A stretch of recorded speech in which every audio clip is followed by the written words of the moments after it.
ನೋಡಿ loose stitch ಬರ್ತಾ ಇದೆ, ಮತ್ತೆ ಪದೇ ಪದೇ ದಾರಾನು ಕಟ್ ಆಗ್ತಾ ಇದೆ. ಮೇಲ್ಗಡೆ ಟೈಟ್ ಮಾಡಿದ್ರೆ ಕೆಳಗಡೆ ಲೂಸ್ ಬರ್ತಿದೆ, ಕೆಳಗಡೆ ಲೂಸ್ ಮಾಡಿದ್ರೆ ಮೇಲ್ಗಡೆ ಟೈಟ್ ಬರ್ತಾ ಇದೆ. ಏನಾಗಿದೆ ಅಂತ ಮಿಷನ್ ನಾವು ಸಿಂಪಲ್ ಆಗಿ ಮನೆಗಳಲ್ಲೇ ಇಟ್ಕೊಂಡು ಸರ್ವಿಸ್ ಕೊಡ್ತೀರಾ ಯಾವ ರೀತಿ ರೆಡಿ ಮಾಡ್ಕೋಬೇಕು ಅಂತ ಈ ವಿಡಿಯೋದಲ್ಲಿ ನಿಮ್ಗೆ ತಿಳಿಸ್ಕೊಡ್ತಾ ಇದ್ದೀನಿ. ಹಾಯ್, ಎಲ್ರಿಗೂ ನಮಸ್ಕಾರ. ನಾನು ಗೋಪಿ ಕುಮಾರ್ ಕ್ರಿಯೇಷನ್ ಚಾನೆಲ್ ಇಂದ ಮಾತಾಡಿದ್ದೀನಿ, ಬ್ಯಾಂಗ್ಳೂರ್ JP ನಗರಿಂದ. ಇವತ್ತಿನ ವಿಡಿಯೋದಲ್ಲಿ ಬಂದ್ಬಿಟ್ಟು ನಾವು ಲೂಸ್ ಸ್ಟಿಚ್ ಬರ್ತಾ ಇದೆ, ಇಲ್ಲಾಂದ್ರೆ ಪದೇ ಪದೇ ದಾರ ಕಟ್ ಆಗ್ತಾ ಇರೋದಾಗಿರ್ಬೋದು, ಇಲ್ಲಾಂದ್ರೆ ದಪ್ಪ ಬಟ್ಟೆ ಹಾಕೊಂಡು ನಾವು ನೋಡಿ ಇದು 4 ಬಟ್ಟೆ ಒಂದೊಂದು ಕೆಳಗಡೆ ಫೋಲ್ಡ್ ಮಾಡ್ಬೇಕಾದ್ರೆ ದಪ್ಪ ಇರುತ್ತೆ. ಅದನ್ನ ಹಿಂಗೆ ಡಬಲ್ ಫೋಲ್ಡ್ ಮಾಡಿ ಇಲ್ಲಿ ಹೊಲಿಬೇಕಾದ್ರೆ ಸುಮ್ನೆ ಹಿಂಗ್ ರಫ್ ಹೊಡೆದ್ರೆ ಸಾಕು, ಸ್ಟಾರ್ಟಿಂಗ್ ಅಲ್ಲಿ ದಾರ ಕಟ್ ಆಗೋದು. ಇಲ್ಲ ಸ್ಪೀಡ್ ಆಗಿ ಹೊಲಿಬೇಕಾದ್ರೆ ಅಲ್ಲಲ್ಲಿ ಟಾಕ ಬಿಟ್ಕೊಳ್ಳೋದು, ಕೆಳಗಡೆ ಟಾಕ ಬೀಳ್ತಾರೆ, ಈ ತರ ಎಲ್ಲ ಸುಮಾರು ಪ್ರಾಬ್ಲಮ್ ಆಗ್ತಾ ಇರುತ್ತೆ. ಅದಕ್ಕೆ ಯಾವ ರೀತಿ ಅನ್ನೋದು ನಾವು ಏನ್ ಮಾಡ್ಬೇಕು ಅಂತ ಈ ಸಿಂಪಲ್ ಆಗಿ ನಿಮ್ಗೆ ಈ ವಿಡಿಯೋದಲ್ಲಿ ತಿಳಿಸ್ಕೊಡ್ತಾ ಇದ್ದೀನಿ. ಅದೇ ರೀತಿ ನಮ್ಮ ಚಾನಲ್ ಯಾರಾದ್ರೂ ಸಬ್ಸ್ಕ್ರೈಬ್ ಮಾಡ್ಕೊಂಡಿಲ್ಲ ಅಂದ್ರೆ ಸಬ್ಸ್ಕ್ರೈಬ್ ಮಾಡ್ಕೊಳ್ಳಿ. ಅದೇ ರೀತಿ ಸ್ಟಾರ್ಟಿಂಗ್ ಇದರಲ್ಲಿ ಫಸ್ಟ್ ನಾವು ಏನ್ ಮಾಡ್ಬೇಕು ಅಂತ ನೋಡಿ, ಈ ತರ ಇಷ್ಟು ಲೂಸ್ ಸ್ಟಿಚ್ ಅನ್ನೋದು ಬರ್ತಾ ಇದೆ. ಯಾವ ಮಿಷನ್ ಅಲ್ಲಿ ಈ ತರ ಬರಲ್ಲ, ಬಟ್ ಬರುತ್ತೆ. ಸಮಥಿಂಗ್ ಏನಾದ್ರು ಪ್ರಾಬ್ಲಮ್ ಆದಾಗ, ಇಲ್ಲ ಮಕ್ಳು ಯಾರಾದ್ರೂ ಇದನ್ನ ಯಾವ್ದಾದ್ರು ತಿರುಗಿಸ್ಬಿಟ್ರೆ, ಮತ್ತೆ ನೀಡ್ಲ್ ಏನಾದ್ರು ಚೇಂಜ್ ಮಾಡಿ ಸ್ವಲ್ಪ ಕ್ರಾಸ್ ಹಾಕ್ಬಿಟ್ರೆ, ಇಲ್ಲ ಉಲ್ಟಾ ಸೂಜಿ ಲೆಫ್ಟ್ ಇರೋದು ರೈಟ್ ಗೆ ಹಾಕ್ಬಿಟ್ರೆ ಈ ತರ ಆಗುತ್ತೆ. ಮತ್ತೆ ಇನ್ನೊಂದು ತುಂಬಾ ದಿನ ಏನ್ ಮಾಡ್ತಾರೆ, ಇದು ಜಾಕ್ ಮಿಷಿನ್ ಅಲ್ಲ, ಎಲ್ಲಾ ಕಡೆ ಇದೆ ಆಯಿಲ್ ತಿರ್ಸ್ಕೊಂತದೆ, ನಾವೇನು ಆಯಿಲ್ ಹಾಕೋ ಅವಶ್ಯಕತೆ ಇರಲ್ಲ ಅಂತ ಹೇಳ್ಬಿಟ್ಟು ನೆಗ್ಲೆಕ್ಟ್ ಮಾಡಿರೋಂತ ಅವಶ್ಯಕತೆನು ಉದಾಹರಣೆಗಳು ಇರ್ತವೆ. ಅದೇ ರೀತಿ ತುಂಬಾ ದಿನ ಮನೆಗಳಿರೋರು ಏನ್ ಮಾಡ್ತಾರೆ ಅಂದ್ರೆ, ತಿಂಗ್ಳಿಗೊಂದ್ಸರಿ 15 ದಿನಕ್ಕೊಂದ್ಸರಿ ಕೆಲಸ ಇದ್ರೆ ಒಂದ್ ಸ್ಟಿಚ್ ಹಾಕೋದು ಮತ್ತೆ ಹಂಗೆ ಬಿಟ್ಬಿಡೋದು, ಈ ತರನು ಆಗಿರುತ್ತೆ. ಇಲ್ಲ ನಮ್ಮಂತವ್ರು ಪ್ರತಿದಿನ ಕೆಲಸ ಮಾಡ್ತಾ ಇರೋರು ಏನ್ ಮಾಡ್ತಾರೆ, ಅದು ಹೊಲಿತಾ ಶೆಟ್ಲ್ಗೆ ಆಯಿಲ್ ಇದಕ್ಕೆ ಸರಬರಾಜು ಆಗಲ್ಲ. ಶೆಟ್ಲ್ಗೆ ಒಂದು ಬಿಟ್ಟು ಬೇರೆ ಕಡೆ ಎಲ್ಲ ಆಯಿಲ್ ಅನ್ನೋದು ಇದು ಪಂಪ್ ಮಾಡುತ್ತದೆ, ಶೆಟ್ಲ್ಗೆ ಒಂದಕ್ಕೆ ಹೋಗಲ್ಲ. ಅವಾಗ ಏನಾಗುತ್ತೆ ಅಂದ್ರೆ, ಬೆಳಗಿಂದ ಸಾಯಂಕಾಲವರೆಗೂ ಕೆಲಸ ಮಾಡಿ ಸ್ವಲ್ಪ ಹೀಟ್ ಅನ್ನೋದು ಬರುತ್ತೆ, ಜಾಸ್ತಿ ಹೀಟ್ ಆಗ್ಬಿಟ್ಟು ಹಂಗಾಗಿರುತ್ತೆ. ಇಲ್ಲ ಅಂತಂದ್ರೆ ನಮ್ಮ ಬಾಬಿನ್ ಅಂತೀವಲ್ಲ, ಹೊರಗಡೆ ಚಿಕ್ಕದಾಗಿ ದಾರ ಸುತ್ತಬಿಟ್ಟು ಹಾಕ್ತಿವಲ್ಲ, ಅದು ಬಾಬಿನ್ ಬಂದ್ಬಿಟ್ಟು ಸುಮಾರು ದಿನಗಳಿಂದ ನಾವೇನಾದ್ರೂ ದಪ್ಪ ಬಟ್ಟೆ ಹೊಲ್ದು ಕರೆಕ್ಟ್ ಹೊಲಿದಿದಾಗ ಏನಾಗುತ್ತೆ ಅಂದ್ರೆ, ಹಂಗೆ ಹೊಲ್ದು ಆ ಬಾಬಿನ್ಗೆ ಸ್ವಲ್ಪ ಸೂಜಿಯಿಂದ ಹೋಗಿ ಹಿಂಗೆ ಚುಚ್ಕೊಂಡಿರ್ತದೆ, ಅಲ್ಲಿ ಸ್ವಲ್ಪ ಲೈಟ್ ಆಗಿ ಕ್ರಾಕ್ ಬಿಟ್ಟಿರುತ್ತೆ. ಅವಾಗ ಏನಾಗುತ್ತೆ ಅಂದ್ರೆ, ದಾರ ಹಿಂಗ್ ಬರ್ಬೇಕಾದ್ರೆ ಆ ಕ್ರಾಕ್ ಸುತ್ತಾಕೊಂಡು ಕಟ್ ಆಗ್ತಾ ಇರುತ್ತೆ, ಅದು ಒಂದಾಗಿರುತ್ತೆ. ಮತ್ತೆ ಒಳಗಡೆ ಬಾಬಿನ್ ಒಳಗಡೆ ನಾವ್ ಹಿಂಗೆ ಬಾಬಿನ್ ಕೇಸ್ ಒಳಗಡೆ ಬಾಬಿನ್ ಹಿಂಗ್ ಹಾಕ್ತಿವಲ್ಲ, ಅಲ್ಲಿ ಬಂದ್ಬಿಟ್ಟು ಸ್ವಲ್ಪ ರಸ್ಟ್ ಅನ್ನೋದು ಹಿಡ್ಕೊಂಡಿರ್ತದೆ. ಬಟ್ ಅದು ಕರೆಕ್ಟ್ ಆಗಿ ಮೂವ್ಮೆಂಟ್ ನಾರ್ಮಲ್ ಆಗಿ ಸ್ಮೂತ್ ಆಗಿ ತಿರುಗೋದು ಇಲ್ಲ, ಒಂದೊಂದ್ಸರಿ ಸ್ಟಕ್ ಆಗಿ ತಿರುಗ್ತಾ ಇರುತ್ತೆ. ಅವಾಗ ಏನಾಗುತ್ತೆ ಅಂದ್ರೆ, ಅದು ಅವಾಗ ದಾರ ಟೈಮ್ ಸ್ಪೀಡ್ ಆಗಿ ಮೇಲ್ಗಡೆ ಟಾಕ ಎತ್ಕೊಂಡ್ರೆ ಕೆಳಗಡೆ ದಾರ ಸ್ಪೀಡ್ ಆಗಿ ಬರಲ್ಲ, ಅವಾಗ ಕಟ್ ಆಗ್ತಾ ಇರುತ್ತೆ, ಅದನ್ನು ಆಗಿರುತ್ತೆ. ಅದಕ್ಕೆ ಚಿಕ್ಕ ಕೆಲಸಗಳು ನಾವು ಮೆಕ್ಯಾನಿಕ್ನೇ ಕರ್ಸಿದ್ರೆ ಮನೆಯಲ್ಲೇ ನಾವು ಯಾವ ತರ ಮಾಡ್ಕೋಬೇಕು, ಇಲ್ಲ ಶಾಪಲ್ಲೇ ನಾವು ನಮ್ಮ ಮಿಷನ್ ಯಾವ ತರ ನಮಗೆ ನೀಟಾಗಿ ರೆಡಿ ಮಾಡ್ಕೋಬೇಕು ಅಂತ ಈ ವಿಡಿಯೋದಲ್ಲಿ ನಿಮ್ಗೆ ತಿಳಿಸ್ಕೊಡ್ತಾ ಇದ್ದೀನಿ. ಮೊದಲನೇದಾಗಿ ನಾವು ಬಂದ್ಬಿಟ್ಟು ನೋಡಿ, ನಂಬರ್ ಎಷ್ಟನೇ ಪಾಯಿಂಟ್ ಅಲ್ಲಿ ಇದೆ ಅಂತ ಚೆಕ್ ಮಾಡ್ಕೋಬೇಕು. ಇದು ರೆಗ್ಯುಲರ್ ಆಗಿ ಬಂದ್ಬಿಟ್ಟು ನಾರ್ಮಲ್ ಹೊಲಿಬೇಕಾದ್ರೆ ಬಂದ್ಬಿಟ್ಟು ನಾವು 2.5 ನಂಬರ್ ಅಲ್ಲಿ ಇದ್ರೆ ಸ್ಟ್ಯಾಂಡರ್ಡ್ ನಂಬರು, 2.5 ಅಲ್ಲಿ ಇಟ್ಕೊಂಡ್ರೆ ಸ್ಟ್ಯಾಂಡರ್ಡ್ ಆಗಿ ರೆಗ್ಯುಲರ್ ಆಗಿ ನಾವು ಹೊಲಿಯುವಂತ ಮಿಷಿನ್ ಆಗಿರುತ್ತೆ.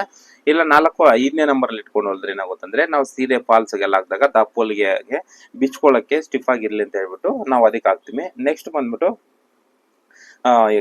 ಬ್ಲೌಸ್ಗೆ ಎಮ್ಮಿಂಗ್ ಪಟ್ಟಿ ಎಲ್ಲ ಹಾಕ್ತಿವಲ್ಲ, ಅಲ್ಲಿಗೆ ಕರೆಕ್ಟ್ ಆಗಿ ಫೋಲ್ಡ್ ಆಗಲ್ಲ, ಸ್ವಲ್ಪ ರಿಂಕಲ್ಸ್ ಹಿಂಗೆ ಮಾಡ್ಬಿಡ್ತಾರೆ ಅಂತ ಹೇಳ್ಬಿಟ್ಟು ಅದಕ್ಕೆ ಒಂದು ದಪ್ಪಲ್ಗೆ ಹಾಕೋದಕ್ಕೋಸ್ಕರ 5ನೇ ನಂಬರ್ ಅನ್ನೋದು ನಾವು ಯಾವಾಗೂ ಯೂಸ್ ಮಾಡ್ತೀವಿ.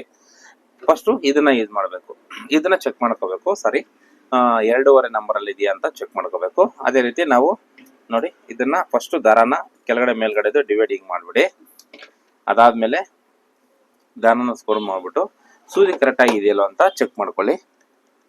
ನೋಡಿ, ಸೂಜಿನ ಒಂದೇ ಒಂದ್ ಸ್ವಲ್ಪ ಸ್ಲೋ ಮಾಡದೆ ಹಿಂಗೆ ಬಂದ್ಬಿಡ್ತದೆ. ಮತ್ತೆ ಸೂಜಿನೂ ಹಾಕೋದು ಅಷ್ಟೇ, ಸುಮಾರು ಜನಕ್ಕೆ ಸ್ವಲ್ಪ ಕ್ರಾಸ್ ಹಿಂಗೆ ಹಾಕ್ಬಿಡ್ತಾ ಹಂಗೆಲ್ಲ ಹಾಕ್ಬಾರ್ದು. ನೋಡಿ, ಒಂದು ಪ್ಲೈನ್ ಆಗಿರುತ್ತೆ, ಇಲ್ಲಿ ತುದಿಯಿಂದ ಸ್ವಲ್ಪ ಇಲ್ಲಿವರೆಗೂ ನೋಡ್ಕೋಬಹುದು, ಇಲ್ಲಿವರೆಗೂ ಫ್ಲಾಟ್ ಇರುತ್ತೆ, ಅದಾದ್ಮೇಲೆ ರೌಂಡ್ ಇರುತ್ತೆ, ಮತ್ತೆ ದಪ್ಪ ರೌಂಡ್ ಇರುತ್ತೆ.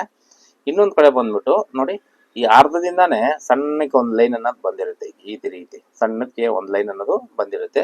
ಆ ಸಣ್ಣಕ್ಕೆ ಒಂದು ಲೈನ್ ಅನ್ನೋದು ಬಂದ್ಬಿಟ್ಟು ದಾರ ಹಾಕುವಂತ ಜಾಗ, ಆ ಲೈನ್ ಅನ್ನೋದು ಬಂದಿರೋದು ಬಂದ್ಬಿಟ್ಟು ನಮ್ಗೆ ಲೆಫ್ಟ್ ಸೈಡ್ ಇರ್ಬೇಕು, ಯಾವತ್ತು ಅಷ್ಟೇ ಲೆಫ್ಟ್ ಸೈಡ್ ಅನ್ನೋದು ಇರ್ಬೇಕು. ನೋಡಿ, ನೋಡ್ಕೋಬಹುದು, ಝೂಮ್ ಆಗಿ ನೋಡ್ಕೊಳ್ಳಿ. ಇಲ್ಲಾಂದ್ರೆ ಹಂಗೆ ನೋಡಿ, ಈ ತರ ಸೂಜಿ ಅರ್ಧದಿಂದ ಸಣ್ಣಕ್ಕೆ ಒಂದು ಲೈನ್ ಇರುತ್ತೆ ಹಿಂಗೆ, ಆ ಲೈನ್ ಇರೋದು ಬಂದ್ಬಿಟ್ಟು ನಮ್ಗೆ ಲೆಫ್ಟ್ ಸೈಡ್ಗೆ ಇರಬೇಕು. ಮತ್ತೆ ಈ ನೀಡ್ಲ್ ಬಂದ್ಬಿಟ್ಟು ಯಾವತ್ತು ನಾವು 14ನೇ ನಂಬರ್ ಯೂಸ್ ಮಾಡಬೇಕು. ರೆಗ್ಯುಲರ್ ಲೇಡೀಸ್ ಟೈಲರ್ ಆದ್ರೆ, ಜೆಂಟ್ಸ್ ಟೈಲರ್ ಆದ್ರೆ 18 ನಂಬರ್ ಯೂಸ್ ಮಾಡ್ತಾರೆ. ಅದೇ ನಾವು 16ನೇ ನಂಬರ್ ಸೂಜಿ ಆಗಿರುತ್ತೆ. ಮತ್ತು ಸೂಜಿಯಲ್ಲೂ ಅಷ್ಟೇ 2-3 ಕ್ವಾಲಿಟಿ ಇರುತ್ತೆ. ಒಂದು ಗೋಲ್ಡ್ ಸೂಜಿ ಬರುತ್ತೆ, ಇನ್ನೊಂದು ಲೋಕಲ್ ಬರುತ್ತೆ, ಇನ್ನೊಂದು ಮೀಡಿಯಂ ಬರುತ್ತೆ. ನಾವು ಗೋಲ್ಡ್ ಹಾಕೊಂಡ್ರೆ ಸ್ವಲ್ಪ ಸ್ಟ್ಯಾಂಡರ್ಡ್ ಇರೋ ಬಟ್ಟೆಗಳಿಗೆಲ್ಲ ಗೋಲ್ಡ್ ಯೂಸ್ ಮಾಡ್ತೀವಿ. ಅಂದ್ರೆ ಸ್ಟ್ಯಾಂಡರ್ಡ್ ಅಂದ್ರೆ ಯಾವ ತರ ಅಂದ್ರೆ ಸ್ವಲ್ಪ ದಪ್ಪ ಬಟ್ಟೆ ಇರುತ್ತಲ್ಲ ಅದ್ರಲ್ಲಿ ಸ್ವಲ್ಪ ಟಾಕ ಬೀಳೋದು, ಇಲ್ಲ ಅಂದ್ರೆ ಕಟ್ ಆಗೋದು, ಸೂಜಿ ಪದೇ ಪದೇ ಕಟ್ ಆಗೋದು, ಈ ತರ ಎಲ್ಲ ಇರುತ್ತಲ್ಲ ಆ ತರ ಬಟ್ಟೆ ಇರೋದಕ್ಕೆ ಬಂದ್ಬಿಟ್ಟು ಗೋಲ್ಡ್ ಸೂಜಿ ಯೂಸ್ ಮಾಡ್ತೀವಿ. ಅದು ಬೇಗ ಕಟ್ ಆಗಲ್ಲ, ಬೆಂಡ್ ಆಗಲ್ಲ. ಅದಕ್ಕೋಸ್ಕರ ಇದು ನಾರ್ಮಲ್ ಇರೋದು ಬಂದ್ಬಿಟ್ಟು ಎಷ್ಟೇ ಸ್ಮೂತ್ ಆಗಿದ್ರು ನೀಟಾಗಿ ಹೋಗುತ್ತೆ. ಅದಕ್ಕೋಸ್ಕರ ನಾವು ರೆಗ್ಯುಲರ್ ಸ್ಟ್ಯಾಂಡರ್ಡ್ ಆಗಿ ಮೀಡಿಯಂ ಕ್ವಾಲಿಟಿ ತಗೊಂಡ್ಬಂದ್ಬಿಟ್ಟು ನಾವು ಯೂಸ್ ಮಾಡ್ಕೊತೀವಿ. 16ನೇ ನಂಬರು ನೀಡಿಲು. ಇದು ನೋಡಿ ಈ ಲೈನ್ ಇರೋದು ಬಂದ್ಬಿಟ್ಟು ಲೆಫ್ಟ್ ಸೈಡ್ ಇದೆಯಾ ಅಂತ ಕರೆಕ್ಟಾಗಿ ಚೆಕ್ ಮಾಡ್ಕೊಂಡು ಇನ್ನೊಂದ್ಸರಿ ಲೆಫ್ಟ್ಗೆ ಬರೋ ತರ ನೀಟಾಗಿ ಸೂಜಿ ಅನ್ನೋದು ಹಾಕೊಳ್ಳಿ.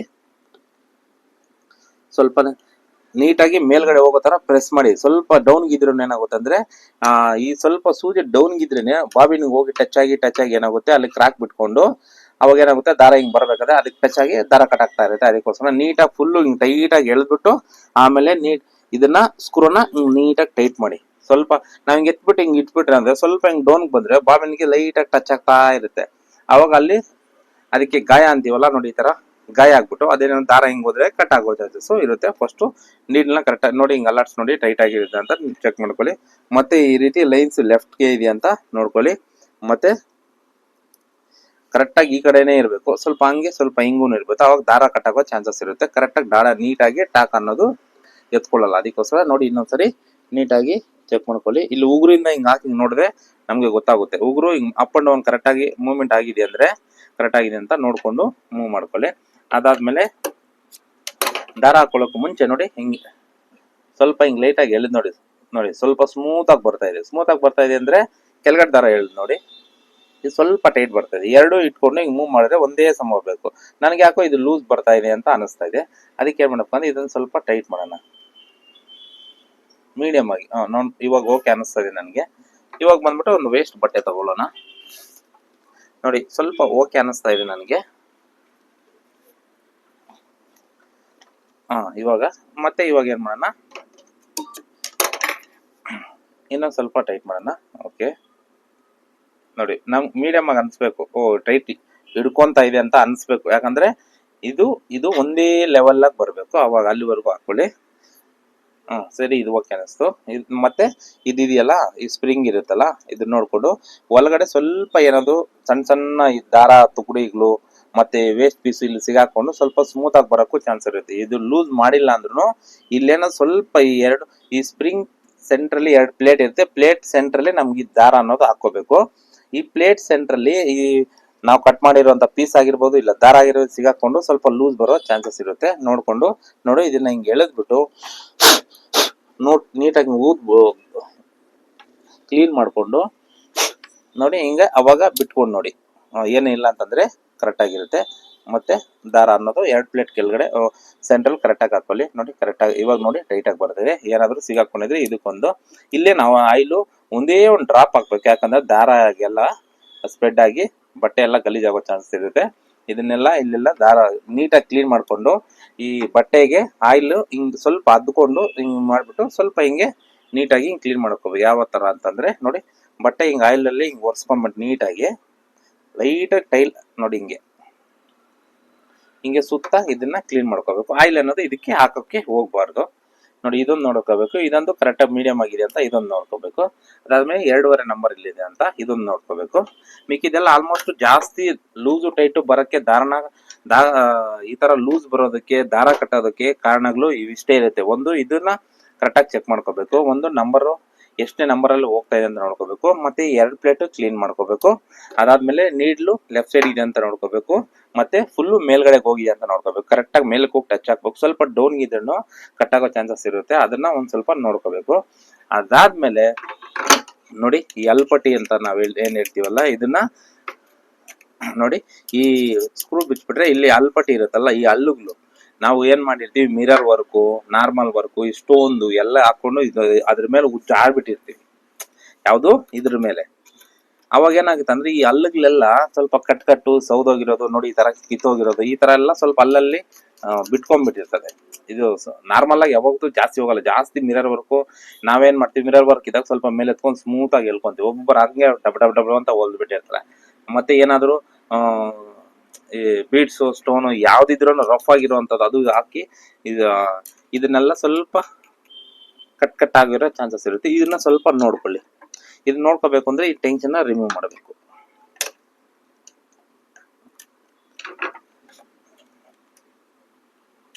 ನೋಡಿ ಹಿಂಗ್ ರಿಮೂವ್ ಮಾಡ್ಕೊಂಡು ಈ ಹಲ್ಲಗಳ ಮೇಲ್ ಬರೋ ತರ ಇದ್ಕೊಂಡು ಸ್ವಲ್ಪ ಜೂಮ್ ಆಗಿ ನೋಡ್ಕೋಬಹುದು. ನೀವೇ ನೋಡಿ ಕೈಯಲ್ಲಿ ಹಿಂಗ್ ಇಟ್ಕೊಂಡು ನೋಡಿದ್ರೆ ನಿಮ್ಗೆ ಗೊತ್ತಾಗ್ಬಿಡ್ತದೆ ಇಲ್ಲಿ ಕಟ್ ನಮ್ಗೆ ಹಿಂಗೆ ಹಿಡ್ಕೊಂಡಂಗ ಆಗುತ್ತೆ ಎಲ್ಲಾದ್ರೂ ಕಟ್ ಕಟ್ ಆಗಿದ್ರೆ. ನೋಡಿ ಆಗಿಲ್ಲ. ಮತ್ತೆ ಇನ್ನೂ ಡೌಟ್ ಇದೆ ಅಂತಂದ್ರೆ ಬಟ್ಟೆನ ನೋಡಿ ಹಿಂಗ್ ಇಟ್ಕೊಂಡು ನೋಡ್ಬೋದು, ಎಲ್ಲಿ ಹಿಡ್ಕೊಂತ ಇಲ್ಲ. ಅಂದ್ರೆ ಬಟ್ಟೆ ಹಿಂಗ್ ಹೊಲಿಬೇಕಾದ್ರೆ ಹಿಂದ್ಗಡೆ ಹಿಂಗ್ ಜಿರಾಯಿಸ್ಕೊಳ್ಳೋದೆಲ್ಲ ಆಗುತ್ತಲ್ಲ, ಅದರಿಂದ ನೋಡಿ ಏನು ಆಗ್ತಾ ಇಲ್ಲ. ಅದರಿಂದ ಬಟ್ಟೆನೂ ಎಲ್ಲಿ ಹಿಡ್ಕೊಳ್ಳೋ ಚಾನ್ಸಸ್ ಇಲ್ಲ. ಬಟ್ಟೆ ಹಿಂಗ್ ಹಿಡ್ಕೊಂಡು ರಫ್ ಹಿಡಿದಾಗ ಇದಕ್ಕೆ ದಾರ ಸಿಗಾಕೊಂಡು ಕಟ್ ಆಗೋ ಚಾನ್ಸಸ್ ಇರುತ್ತೆ. ಇದು ಕರೆಕ್ಟ್ ಆಗಿದೆ. ಮತ್ತೆ ಇದನ್ನ ಸೇಮ್ ಹಂಗೆ ಟೈಟ್ ಮಾಡ್ಬಿಡೋಣ. ಮೈನ್ ರೀಸನ್ ಹೇಳ್ತಾ ಇದೀನಿ, ಅದು ಬಿಟ್ರೆ ಬೇರೆ ಎಲ್ಲೂ ನಮ್ಗೆ ಲೂಸ್ ಹಾಕಿ ಟೈಟ್ ಬರೋಕೆ ದಾರ ಕಟ್ಟಕ್ಕೆ ಅದಕ್ಕೆಲ್ಲ ಚಾನ್ಸಸ್ ಬೇರೆ ಆಪ್ಷನ್ ಇರಲ್ಲ. ಇದೇ ರೀಸನ್ಗಳಿಂದಾನೇ ನಮ್ಗೆ ಕಟ್ ಆಗುವಂಥದ್ದು. ಈ 3 ಕರೆಕ್ಟ್ ಆಗಿ ನೋಡ್ಕೊಂಡಿದೀವಿ ಅಂದ್ರೆ ನಮ್ಗೆ ಜಾಸ್ತಿ 3 ಅಲ್ಲ 4 ಸೂಜಿ ಒಂದು, ಈ ಅಲ್ಪಟ್ಟಿ ಒಂದು, ಈ ಪ್ಲೇಟ್ಗಳೊಂದು, ಮತ್ತೆ ಈ ನಂಬರ್ ಒಂದು, ಮತ್ತೆ ಇಲ್ಲೊಂದು ಚೆಕ್ ಮಾಡ್ಕೊಂಡ್ವಿ. ಇವಾಗ ಮೈನ್ ಇರೋದನ್ನ ನೋಡ್ಕೊತಾ ಇದ್ವಿ. ಮಿಷಿನ್ ಆಫ್ ಮಾಡ್ಕೊಳ್ಳಿ. ಯಾಕಂತಂದ್ರೆ ನಾವು ಕಾಲ್ ಪೆಡಲ್ ಮೇಲೆ ಇರುತ್ತಲ್ಲ, ಸ್ವಲ್ಪ ಹಂಗ್ ಟಚ್ ಆಗ್ಬಿಟ್ಟು ರನ್ ಆಗ್ಬಿಟ್ರೆ ಏನಾಗುತ್ತೆ, ನಾವ್ ಹಿಂಗ್ ಎತ್ತಬೇಕಾದ್ರೆ ಮೂವ್ಮೆಂಟ್ ಅಲ್ಲಿ ಆಮೇಲೆ ಏನಾಗುತ್ತಂದ್ರೆ ಒಳಗಡೆ ಸೆಟ್ಲ್ಗೆ ಟಚ್ ಆಗಿ ಇಲ್ಲ ನಮ್ ಕೈ ಇದ್ರೆ ಕೈ ಮೇಲೆ ಹೋಗೋ ಚಾನ್ಸಸ್ ಇರುತ್ತೆ. ಫಸ್ಟ್ ಮಿಷಿನ್ ಆಫ್ ಮಾಡ್ಕೊಳ್ಳಿ. ಮಿಷಿನ್ ಆಫ್ ಮಾಡಿದ್ರೆ ಇಲ್ಲಿ ಲೈಟ್ ಅನ್ನೋಗ್ಲು 2-3 ಲೈಟ್ ಕೊಟ್ಟಿರ್ತಾರೆ. ನಮ್ಗೆ ಡಿಮ್ ಅಂಡ್ ಡಿಪ್ಗೆ ಎಷ್ಟು ಬೇಕಂದ್ ನೋಡಿ ಕಮ್ಮಿ ಮಾಡ್ಕೋಬಹುದು, ಆಫ್ ಮಾಡ್ಕೋಬಹುದು. ಇಲ್ಲಿ ಆಪ್ಷನ್ ಅನ್ನೋದು ಇರುತ್ತೆ. ನೋಡಿ ಮಿಷಿನ್ ಆಫ್ ಆಯ್ತು. ಇವಾಗ ನಮ್ಗೆ ಎಷ್ಟು ಬೇಕಂದ್ರೆ ಅಷ್ಟು ಪ್ರೆಷರ್ಗೆ ಲೈಟ್ ಅನ್ನೋದು ನಾವು ಇಟ್ಕೋಬೇಕಾಗುತ್ತೆ. ಅದಾದ್ಮೇಲೆ ಮಿಷಿನ್ ಬೆಂಡ್ ಮಾಡ್ಕೊಳ್ಳಿ. ಹಿಂಗೆ ನೋಡಿ ಬೆಂಡ್ ಮಾಡ್ಕೊಂಡಿದೀವಿ. ಈ ರೀತಿ ಬೆಂಡ್ ಮಾಡ್ಕೊಂಡಿದ್ರೆ ನಿಮ್ಗೆ ಕಾಣಿಸ್ತಾ ಇರ್ಬೋದು. ಕಾಣಿಸ್ತಾ ಇದೆ ಇಲ್ವಾ?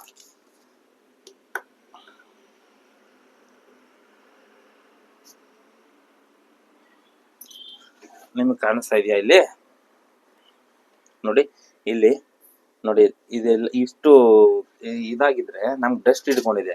ನಾವು ದಿನಾ ಕೆಲಸ ಮಾಡ್ತೀವಲ್ಲ, ಅದರಿಂದ ನಾವು ಪೀಸಲ್ಲಿ ಚೂರು ಕಟ್ ಮಾಡಿದೆಲ್ಲ ಇದು ನೋಡಿ ಇಲ್ಲೆಲ್ಲ ಸಿಗಾಕೊಂಡು. ಮೊನ್ನೆ ತಾನೇ ಎಲ್ಲ ಮಿಷಿನ್ ಸರ್ವಿಸ್ ಮಾಡಿದೆ ನಾನೇ ಕೂತ್ಕೊಂಡು ಭಾನುವಾರ.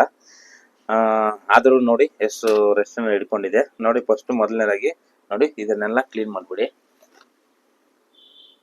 ನೋಡಿ ಎಷ್ಟೊಂದಿರುತ್ತೆ ನೋಡಿ. ಇದು ಚಿಮಟ ಅಂತೀವಿ, ಓರ್ಲಾಕ್ ಮಿಷಿನ್ಗೆ ದಾರ ಹಾಕ್ತಿವಲ್ಲ ಅದ್ರ ನಾವು ಪ್ರತಿ ವಾರನೂ ಒಂದೊಂದ್ಸಲಿ ಹಿಂಗೆ ಕ್ಲೀನ್ ಮಾಡ್ಕೊಂತೀವಿ ಮಿಷಿನ್. ಭಾನುವಾರ ಟೈಮ್ ನೀಟಾಗಿ ಕ್ಲೀನ್ ಮಾಡ್ಬಿಟ್ಟು ಹೋಗ್ತೀವಿ. ನೀವು ಮನೆಗಳಲ್ಲಿ ಹೊಲ್ಕೋರು ತಿಂಗ್ಳಿಗೆ ಒಂದ್ಸರಿ ಆದ್ರೂ ನೀಟಾಗಿ ಮಾಡ್ಕೋಬೇಕಾಗುತ್ತೆ. ನೋಡಿ ಇದನ್ನ ಇಟ್ಕೊಂಡು ಮತ್ತೆ ಫಸ್ಟ್ ಮೊದಲನೇದಾಗಿ ಹಿಂಗೆ ಸ್ವಲ್ಪ ಅಲ್ಲಾಡಿಸ್ ನೋಡಿ, ಟೈಟ್ ಆಗಿದೆ ಲೂಸ್ ಆಗಿದೆ ನೋಡಿ. ಮೂವ್ಮೆಂಟ್ ಮಾಡಿ ಮತ್ತೆ ಹಿಂಗೆ ಅಲ್ಲಾಡಿಸಿ ಟೈಟ್ ಆಗಿದೆ, ನೋ ಪ್ರಾಬ್ಲಮ್. ಮತ್ತೆ ಬಾಬಿನ ಹಿಂಗೆ ನೀವು ಕೈಯಲ್ಲೇ ಹಿಂಗೆ ತಿರುಗಿಸಿ ನೋಡಿ, ಲೈಟಾಗಿ ಅಲ್ಲಾಡಿದ್ರೆ ಓಕೆ, ಜಾಸ್ತಿ ಅಲ್ಲಾಡಬಾರ್ದು ನೋಡಿ. ಮತ್ತೆ ಇದನ್ನ ಲಾಕ್ ಇರುತ್ತಲ್ಲ, ಲಾಕ್ನ ಸಹಾಯದಿಂದ ಹಿಂಗೆ ಎಳ್ಕೊಳ್ಳಿ. ನೋಡಿ ಬಂತು, ತೆಗೆದ್ಬಿಟ್ಟು ನೋಡಿ ಇದ್ರಲ್ಲಿ ಏನಾದ್ರು ಇದೆಯಾ ಅಂತ ನೋಡ್ಕೊಳ್ಳಿ. ನೋಡಿ ಇಲ್ಲಿ ಸ್ವಲ್ಪ ಲೈಟ್ ಆಗಿದೆ ನೋಡಿ, ಇದರಿಂದ ನೋಡ್ಕೋಬಹುದು ನೀವು. ನೋಡಿ ಇಷ್ಟಿದೆ ರೆಸ್ಟ್.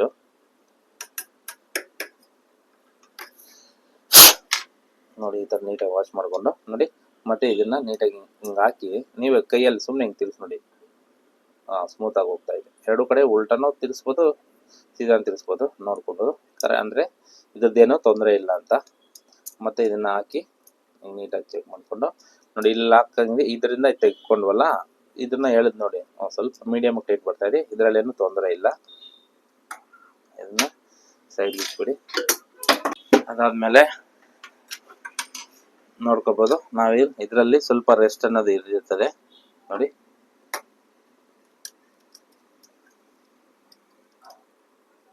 ನೋಡಿ ಈ ತರ ಇರುತ್ತೆ ಒಳಗಡೆದು. ಅವಾಗ ಏನಾಗುತ್ತೆ ಅಂದ್ರೆ ಅವೆಲ್ಲ ಸಿಗಾಕೊಂಡು ಬಾಬಿನ ರೊಟೇಟ್ ಮಾಡಕ್ಕೆ ನೀಟಾಗಿ ಒಂದೇ ಸಮ ಬರೋದಕ್ಕೆ ಅವು ಟೈಮ್ ಅನ್ನೋದು ಕೊಡಲ್ಲ, ಸ್ವಲ್ಪ ಹಿಡ್ಕೊಂಡು ಕೊಡ್ತಾವೆ. ಅವಾಗ ಏನಾಗುತ್ತೆ ಮೇಲ್ಗಡೆ ದಾರ ಕರೆಕ್ಟಾಗಿ ಬರ್ತದೆ, ಕೆಳಗಡೆ ದಾರ ಸರಿಯಾಗಿ ಬರಲ್ಲ. ಅವಾಗ ಏನಾಗುತ್ತೆ ಕಟ್ ಆಗುತ್ತೆ. ಅದು ಸ್ಪೀಡ್ ಇರುತ್ತೆ, ಸ್ಪೀಡ್ ಇರಲ್ಲ, ಎಳ್ಕೊಂಡಾಗ ದಾರ ಕಟ್ ಆಗುತ್ತೆ. ಮತ್ತೆ ಹಿಂಗ್ ತಿರ್ಗಿಸ್ ನೋಡಿ,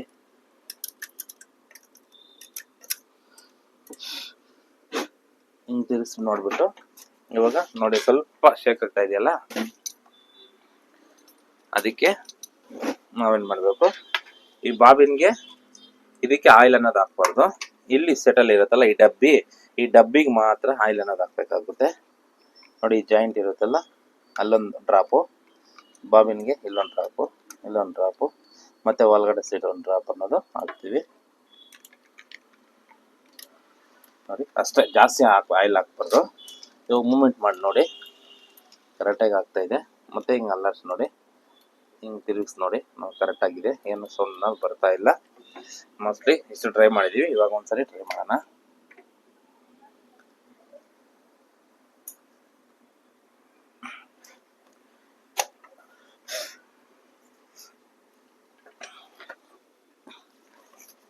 ಇವಿಷ್ಟು ಕರೆಕ್ಟ್ ಆಗಿದೆ. ಮತ್ತೆ ಆಯಿಲ್ ಡಬ್ಬ ಮತ್ತೆ ಎಲ್ಲಿಟ್ಟಿವಿ ಅಲ್ಲೇ ಇಟ್ಕೊಂಡ್ಬಿಡಿ. ಯಾಕಂತಂದ್ರೆ ಬಟ್ಟೆ ಮೇಲೆ ಬಿತ್ತು ಅಂದ್ರೆ ಬಟ್ಟೆ ಗಲೀಜ್ ಆಗ್ಬಿಡ್ತದೆ. ಫಸ್ಟು ನೀಟಾಗಿ ಒರೆಸ್ಬಿಡಿ. ಮತ್ತೆ ಈ ಹಲ್ಲಗಳಿರ್ತಾವಲ್ಲ, ಈ ಹಲ್ಲಗಳ ಹತ್ರ ಒಂದ್ ಡ್ರಾಪ್ ಆಯಿಲ್ ಹಾಕೊಳ್ಳಿ, ಜಾಸ್ತಿ ಹಾಕೋದ್ ಬೇಡ. ಯಾಕಂದ್ರೆ ಮೇಲೆ ಬಟ್ಟೆ ಗೊತ್ತಲ್ಲ, ಇದಾಗ್ಬಿಡುತ್ತೆ. ನಾನು ಕೆಳಗಡೆ ಹಾಕಿದ್ದು ಸಾಕು ಅನ್ಸುತ್ತೆ. ಇವಾಗ ಮಿಷಿನ್ ಆನ್ ಮಾಡೋಣ.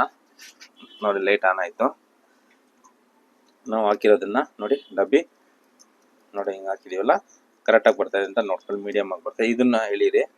ಇದು ಸ್ವಲ್ಪ ಟೈಟ್ ಆಗ್ತಾ ಇದೆ ಅಂತ ಅನಿಸ್ತಾ ಇದೆ ನನಗೆ. ನೋಡಿ ಸ್ವಲ್ಪ ಟೈಟ್ ಆಗ್ತದೆ, ಒಂದು ಸ್ವಲ್ಪ ಲೂಸ್ ಮಾಡ್ಕೊಳ್ಳಿ. ಓಕೆ, ಇವಾಗ ಇದು ಓಕೆ ಅನಿಸ್ತಾ ಇದೆ. ನೋಡೋಣ ಇವಾಗ ಹಾಕಿ. ಮತ್ತೆ ನೋಡಿ, ಯಾವತ್ತು ಲೆಫ್ಟ್ ಇಂದ ರೈಟ್ಗೆ ಹಾಕ್ಬೇಕು. ಮತ್ತೆ ನೋಡಿ ಈ ತರ ಫಸ್ಟ್ ನಾವು ಕೈಯಲ್ಲಿ ತಿರ್ಗಿಸ್ಕೊಂಡು ಹಿಂಗೆ ದಾರ ಮೇಲೆ ಎತ್ಕೊಂಡು, ಆಮೇಲೆ ಇದನ್ನ ಟೆನ್ಷನ್ ಮೇಲೆ ಎತ್ಕೊಂಡು ಈ ಕಡೆ ಹಿಂದ್ಗಡೆ ಬಿಟ್ಕೊಂಡು, ಅದಾದ್ಮೇಲೆ ನಾವು ಫೋಲ್ಡ್ ಮಾಡಿದಲ್ಲ, ಇಲ್ಲೊಂದು ಲೈನ್ ಅನ್ನೋದು ಹಾಕೊಳ್ಳೋಣ. ಇವಾಗ ಒಂದು ಹೊಲಿಗೆಯನ್ನ ಹೊಲಿತೀನಿ.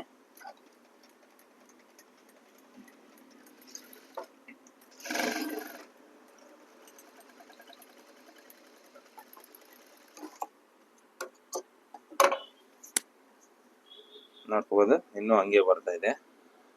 ಸ್ವಲ್ಪ ನೋಡಿ, ಅವಾಗ ಇಷ್ಟು ಬರ್ತಾ ಇತ್ತು, ಇವಾಗ ಇಷ್ಟು ಬರ್ತಾ ಇದೆ. ಇನ್ನೊಂದು ಸ್ವಲ್ಪ ಟೈಟ್ ಮಾಡೋಣ. ಮೇಲ್ಗಡೆ ನನ್ಗೆ ಅನ್ಸುತ್ತೆ ನೋಡಿ, ಕೆಳಗಡೆ ಲೂಸ್ ಬರ್ತಾ ಅಂದ್ರೆ ಮೇಲ್ಗಡೆ ಟೈಟ್ ಮಾಡಬೇಕು ಅಂತ ಆಪೋಸಿಟ್ ಇರುತ್ತೆ. ನಾವು ಕೆಳಗಡೆ ಲೂಸ್ ಬರ್ತಾ ಅಂದ್ರೆ ಕೆಳಗಡೆನೆ ಟೈಟ್ ಮಾಡಕ್ ಹೋಗ್ಬಿಡಿ, ಮತ್ತೆ ಇನ್ನೂ ಜಾಸ್ತಿ ಆಗ್ಬಿಡುತ್ತೆ. ಇವಾಗ ಮತ್ತೆ ಇನ್ನೊಂದ್ಸರಿ ಹೊಲಿಯೋಣ. ವಾವ್, ನೋಡ್ಕೋಬಹುದು ನೋಡಿ, ಅವಾಗ ಇಷ್ಟು ಬರ್ತೈತೆ, ಇವಾಗ ಪರ್ಫೆಕ್ಟ್ ಆಗಿ ಬಂದಿದೆ.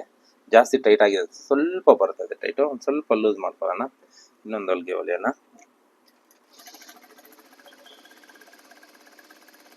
ಇದನ್ನ ಚಿಕ್ಕ ಟ್ರಿಕ್ಸ್, ಬೇರೆ ಇನ್ನೂ ನಾರ್ಮಲ್ ಆಗಿ 100% ನಿಮ್ಗೆ ಬೇರೆ ಏನೂ ತೊಂದರೆ ಇರಲ್ಲ. ಕರೆಕ್ಟ್ ಆಗಿ ಬರ್ತದೆ, ನೋಡ್ಕೋಬಹುದು ನೀವು. ನೋಡಿ ಅವಾಗ ಫಸ್ಟ್ ಸ್ವಲ್ಪ ಇದ್ದು ಪರ್ಫೆಕ್ಟ್ ಅನ್ನೋದು ಆಗೋಯ್ತು.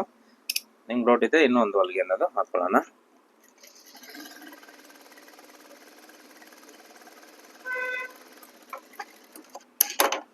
ನೋಡ್ಕೋಬಹುದು ಎಷ್ಟು ನೀಟಾಗಿ ಪರ್ಫೆಕ್ಟ್ ಆಗಿ ಬರ್ತಾ ಇದೆ ಅಂತ. ಈ ರೀತಿ ನಾವು ಮಾಡ್ಕೊಳ್ಳೋದ್ರಿಂದ ನಮ್ಗೆ, ನಾವು ಮನೆಯಲ್ಲೇ ಯಾರು ಸಹಾಯ ಇಲ್ದಿರನೆ ನಾವು ತಿಂಗಳಿಗೊಂದ್ಸರಿ ಇಲ್ಲ ವಾರಕ್ಕೊಂದ್ಸಲಿ, ಜಾಸ್ತಿ ಹೊಲಿಯೋರು ನಮ್ಮ ತರ ಜಾಸ್ತಿ ಹೊಲಿಯೋರು ವಾರಕ್ಕೊಂದ್ಸಲಿ ಮಾಡ್ಕೊಳ್ಳಿ. ತಿಂಗಳಿಗೆ ಹೊಲಿಯೋರು ಸ್ವಲ್ಪ ಕಮ್ಮಿ ಹೊಲಿಯೋರು ತಿಂಗಳಿಗೊಂದ್ಸರಿ ಆದ್ರೂ ನೋಡಿ. ಎಷ್ಟು ನಾನು ಏನ್ ಮಾಡಿದೀನಿ, ನೀಟಾಗಿ ಕ್ಲೀನ್ ಮಾಡ್ಬಿಟ್ಟು, ಜಾಕ್ ಮಿಷಿನ್ ಆದ್ರೆ, ಬೇರೆ ಮಿಷಿನ್ ಆದ್ರೆ ಎಲ್ಲಾ ಕಡೆನೂ ಒಂದೊಂದ್ ಸ್ವಲ್ಪ ಆಯಿಲ್ ಹಾಕ್ಬೇಕು. ಅದರದ್ದು ವಿಡಿಯೋ ಬೇರೆ ಆಲ್ರೆಡಿ ಹಾಕಿದೀನಿ. ಜಾಕ್ ಮಿಷಿನ್ಗೆ ನಾವು ಹಾಕ್ಬೇಕಾಗಿರೋದು, ಚೆಕ್ ಮಾಡ್ಬೇಕಾಗಿರೋದು ಇಷ್ಟೇ, ಆಯಿಲ್ ಹಾಕ್ಬೇಕಾಗಿರೋದು ಇಲ್ಲಿ, ಮತ್ತೆ ನಮ್ಗೆ ಎಲ್ಲಿ ಬೇರೆ ಎಲ್ಲೂ ಹಾಕ್ಬೇಕಾಗಲ್ಲ. ಸೆಟ್ಲ್ಗೆ ಮತ್ತೆ ಈ ಮೇಲ್ಗಡೆ ಒಂದು ಡ್ರಾಪು, ಸೆಟ್ಲ್ಗೆ ಒಂದು ಡ್ರಾಪ್, 2 ಡ್ರಾಪ್ ಅನ್ನೋದು ಆಯಿಲ್ ಹಾಕೊಂಡ್ರೆ ನಮ್ಗೆ ಕಂಪ್ಲೀಟ್ ಆಗಿ ಎಲ್ಲ ಚೆಕ್ ಮಾಡೋಕ್ಕಾಗುತ್ತೆ. ಸಣ್ಣ ಪುಟ್ಟ ಲೂಸ್ ಸ್ವಿಚ್ ಬರೋದು ಈ ತರ ಏನೋ ಸಣ್ಣ ಪುಟ್ಟ ಇದ್ರೆ, ಈ ಫಸ್ಟ್ ಇದು ನಂಬರು, ಈ ಪ್ಲೇಟು, ನೀಡೆಲ್ಲು, ಅಲ್ಪಟ್ಟಿ ಮತ್ತೆ ಬಾಬಿನ್ ಕೇಸ್ ಕರೆಕ್ಟಾಗಿ ನೋಡ್ಕೊಂಡ್ವಿ ಅಂದ್ರೆ 90% ನಾವೇ ಮನೆಯಲ್ಲಿ ಇಟ್ಕೊಂಡೆ ಮಿಷಿನ್ ಅನ್ನೋದು ನೀಟಾಗಿ ನಮ್ಮ ಕೈಲೇ ರೆಡಿ ಅನ್ನೋದಾಗುತ್ತೆ. 99% ನಾರ್ಮಲ್ ಆಗಿ ಬರೋದು ಇಷ್ಟರಲ್ಲೇನೆ. ಇನ್ ಬೇರೆ ಏನಾದ್ರು ಇದ್ರೆ ಅದು ಒಳಗಡೆ ಅದು ಬರೋದು ತುಂಬಾ ರೇರು. ಅದು 99% ಅದು ನಾರ್ಮಲ್ ಆಗಿ ಬರಲ್ಲ ಅಷ್ಟು ಈಸಿಯಾಗಿ. ರೆಗ್ಯುಲರ್ ಆಗಿ ಬರೋವಂಥದ್ದು ಇದನ್ನ ನಾವು ಮಾಡ್ಕೋಬಹುದು.